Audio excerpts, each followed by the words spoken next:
Hi friends, welcome to our channel Suma రుచులు. ఈరోజు ఈ వీడియోలో మనం చింత ఆవకాయ ఎలా ప్రిపేర్ చేసుకోవచ్చు అన్నది చూద్దాము. ఈ చింతకాయ ఆవకాయ ఎలా ప్రిపేర్ చేయాలో తెలుసుకునే కంటే ముందుగా నా ఛానల్ని కనుక మీరు ఫస్ట్ టైం చూస్తున్నట్లయితే సబ్స్క్రైబ్ చేసుకోండి. అలాగే సబ్స్క్రైబ్ చేసుకున్న తర్వాత పక్కన వచ్చే బెల్ ఐకాన్ని కూడా క్లిక్ చేయండి. అప్పుడే నేను చేసిన ప్రతి వీడియో నోటిఫికేషన్ మీకు వచ్చి నా ప్రతి వీడియోలన్నీ మీరు మిస్ కాకుండా ఉండొచ్చు. ఈ చింతకాయ ఆవకాయ ప్రిపేర్ చేసుకోవడానికి ముందుగా చింతకాయలను తీసుకుని శుభ్రంగా కడిగి తుడిచి ఆరబెట్టి ఉంచుకోవాలండి. ఈ చింతకాయలు అనేవి దూరగా అయిన చింతకాయలు తీసుకోవాలి. బాగా పండిపోకూడదు, అలాగని పచ్చిగా ఉండకూడదండి. మనం తొక్క ఒలిస్తే ఆ తొక్క ఊడి రావాలి అన్నమాట. అలా తయారైన చింతకాయలు తీసుకుంటే మనకి పచ్చడి అనేది టేస్ట్ బాగుంటుంది.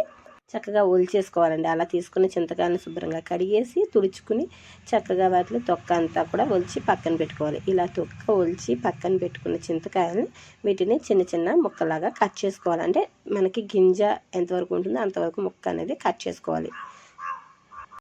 ఇలా మనం చింతకాయలు ఒక గింజ 2 గింజలు మనకి కావలసినట్లుగా కట్ చేసుకోవాలి. ఇలా కట్ చేసుకున్న తర్వాత వీటిని ఎన్ని ఉన్నాయి అన్నది కొలుచుకోవాలండి. ఇలా కొలుచుకున్న తర్వాత మనం ఉప్పు, కారం, ఆవపిండి కలిపింది మనకి ఈ కొలిచిన చింతకాయలు ఎంత ఉంటే ఆ కలిపిన మిక్స్ అనేది అంత ఉండేలాగా చూసుకోవాలండి. ఇప్పుడు చింతకాయ ముక్కలు ఎన్ని ఉన్నాయి అన్నది కొలిచేసుకుందాము. నేను ఇది కొలవటానికి సోల్ తీసుకున్నానండి. దాంతో 2 వచ్చాయి. అంటే ఇంచుమించుగా తౌడు చింతకాయలు వచ్చాయన్నమాట. నేను క్లీన్ చేసి ఒలిచి కట్ చేసి పెట్టుకున్న చింతకాయలు ఒక తౌడు వచ్చాయి. మనకి కారం, ఉప్పు, ఆవపిండి కలిపింది కూడా ఒక తౌడు వేసుకుంటే సరిపోతుందండి. ఇప్పుడు ఆవాలు తీసుకుని ఎండలో పెట్టిన ఆవాలండి ఇవి తీసుకుని వీటిని మిక్సీలో వేసుకుని మెత్తగా గ్రైండ్ చేసేసుకుందాము. ఇలా ఆవాలు తీసుకుని గ్రైండ్ చేసుకుని పక్కన పెట్టుకోవాలండి. ఇప్పుడు మనకి కారం మిక్స్ చేసుకుందాము. ఒక సోలడు కారం తీసుకున్నానండి. అలాగే సగం వరకు ఆవపిండి తీసుకున్నాను. అలాగే సాల్ట్ సరిపడా వేసుకుంటున్నాను. ఇప్పుడు ఈ 3 కలిపేసి చూసుకుంటే మనకి తౌడు ఉంటుందండి. అంటే ఇందాక చెప్పుకున్నట్లుగా కారం, ఉప్పు, ఆవపిండి కలిపింది మనం చింతకాయలు ఎంత అయితే ఉంటుందో అంతవరకు ఉండాలండి. అలా చూసుకుని కొలత చూసుకుని వేసుకుంటే మనకి పచ్చడి అనేది పిండికి ముక్కలకి చక్కగా సరిపోతుంది. ఇప్పుడు వేయించి పొడి చేసుకున్న మెంతి పొడి ఒక చెంచాడు వేసుకున్నానండి. ఈ మెంతి పొడి వేయడం వల్ల చింతకాయ ఆవకాయ అనేది సూపర్ టేస్ట్ వస్తుంది. కారంలో మనకి ఉప్పు ఉండలు అనేవి ఏమీ లేకుండా ఉండేలాగా బాగా మిక్స్ చేసుకోవాలండి. ఉప్పు రాళ్ళు అక్కడక్కడ ఉండిపోయాయి అంటే మనకి పచ్చడి టేస్ట్ బాగుండదు కదా.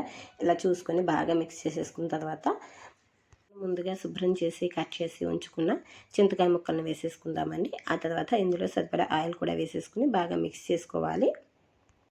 మీకు కావాలి అంటే ఇందులో వెల్లుల్లి రెబ్బలు కూడా వేసుకోవచ్చండి. వెల్లుల్లి రెబ్బలు ఒలిచేసి వేసుకుంటే సూపర్ టేస్టీగా ఉంటుంది. ఫ్లేవర్ కూడా సూపర్గా ఉంటుంది. నేనైతే యాడ్ చేయలేదు. మీకు కావాలి అంటే వెల్లుల్లి కూడా వేసుకోవచ్చు, వెల్లుల్లి ఫ్లేవర్ ఇష్టమైతే. ఇలా బాగా మిక్స్ చేసుకున్న చింతకాయ పచ్చడిని ఒక డబ్బాలో పెట్టి మూత పెట్టేసి ఒక 3 రోజులు ఊరనివ్వాలండి. ఊరిన తర్వాత మళ్ళీ కలుపుకోవాలి.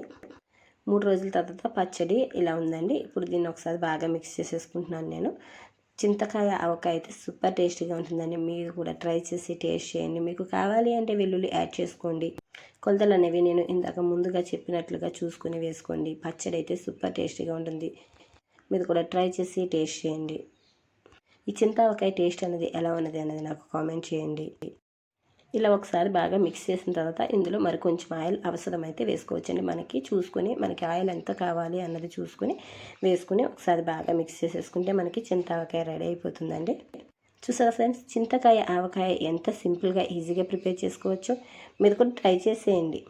ఇటువంటి సింపుల్ అండ్ టేస్టీ రెసిపీస్ కోసం నా ఛానల్ని సబ్స్క్రైబ్ చేసుకోవడం మాత్రం మర్చిపోకండి. Thank you friends.